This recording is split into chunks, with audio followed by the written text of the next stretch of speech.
welcome to one more episode of ESL with Mode Americanoid, where we use English and the Bible for information and transformation. Today we're going to be talking about tips for English teachers, especially those of you teachers who have decided to go solo and to fly solo, being self-employed or having one-to-one classes. Well, the first thing when you have a prospective student is set a date and a time and the duration of the class. For example, what is the frequency of your class? How often are you going to have class? Weekly, once a week, twice a week? Usually nowadays, my students, they are so busy that they have classes only once a week, at most twice a week. The duration of a class, usually it's 1 hour and a half. I believe that it's a good length of time, 90 minutes, for you to have a good class with a warm-up, practice, introduction, development of ideas and concepts, vocabulary, grammar, listening, speaking, writing sometimes, and then a conclusion. Again, some students, they say, I can only have a 60-minute class, and you accommodate that. But be clear about the time, the dates, you're going to have class, the duration of the class, okay? Number 2, always be punctual.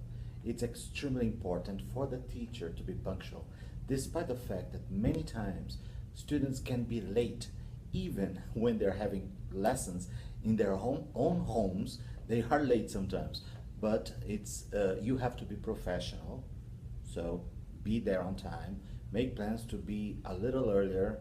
Ideally, depending on where you're teaching, if you have to face lots of traffic, for example, or you have to travel a significant distance or something like that, make plans to be there 10 minutes earlier, so you can have time to go to the toilet, to the bathroom, you can wash your hands, you can check your hair, etc., etc., etc. Dress up, number 3, dress up properly. Of course, if your student is working in a bank, don't go wearing Bermuda shorts. But sometimes jeans and a polo shirt, it's okay. Ladies, a skirt or a dress, it's fine. Sometimes it's not very practical if you have to go to different places during the day, but pay attention to the length, okay? For your own comfort. You're not there to seduce your students, but to teach them English. The 4th point is to negotiate your rates, your payments. So you say, okay, I'm going to be charging X per hour. You are going to pay me every month at the beginning of the month, on the 10th.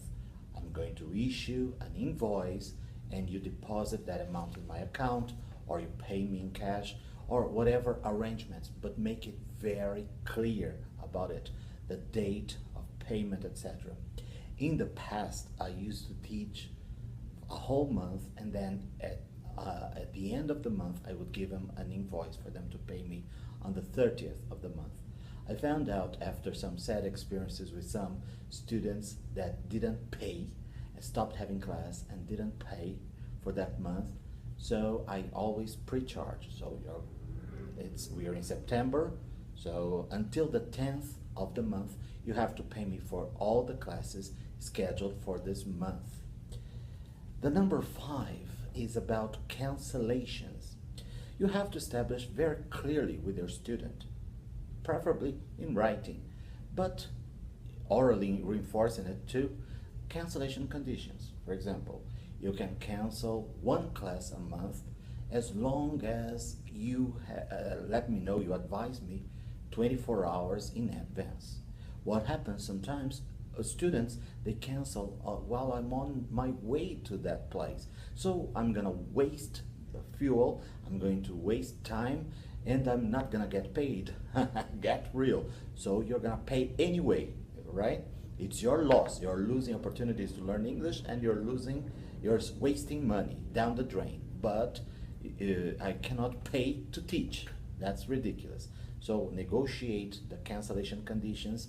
I say if you cancel, it's complicated for you to make up for that class.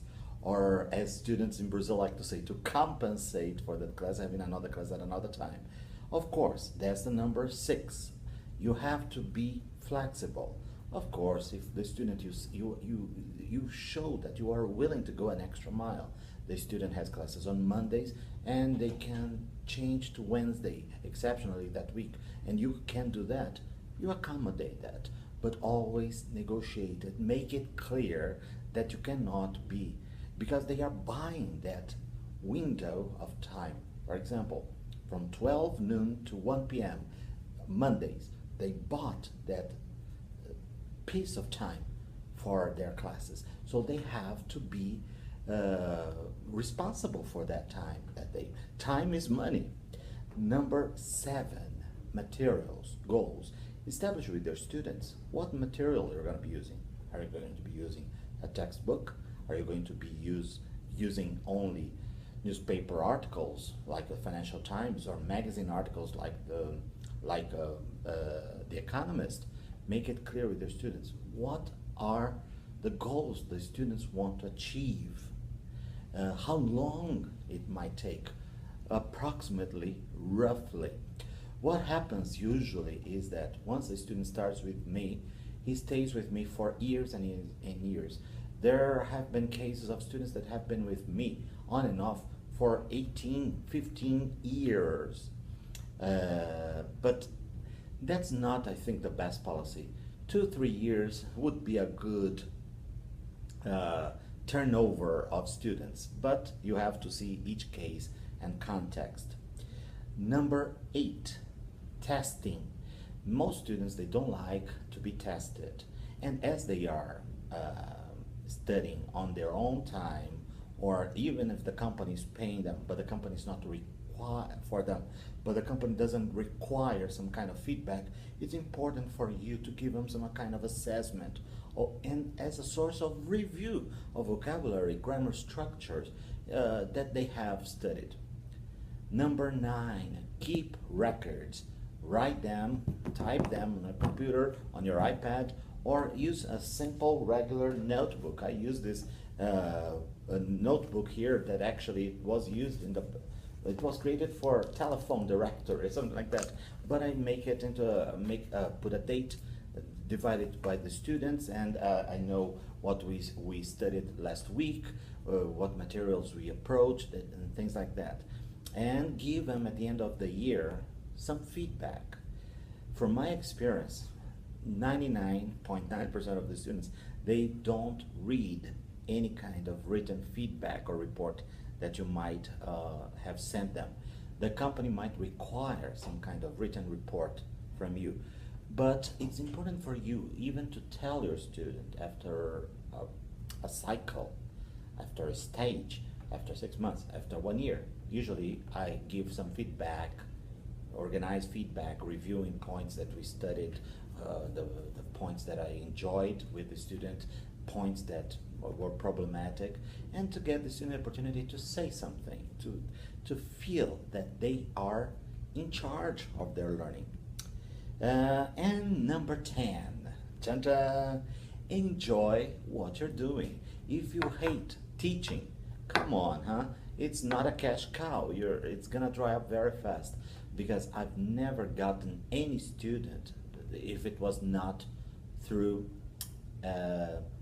referral, another student, word of mouth, another student telling about me to another person, and I get a job inside a company or inside a family sometimes. So pay attention to these points. Try to make very clear rules and have fun while you're teaching, because your students will notice that. If you are motivated, your students will be too. See you around. Bye.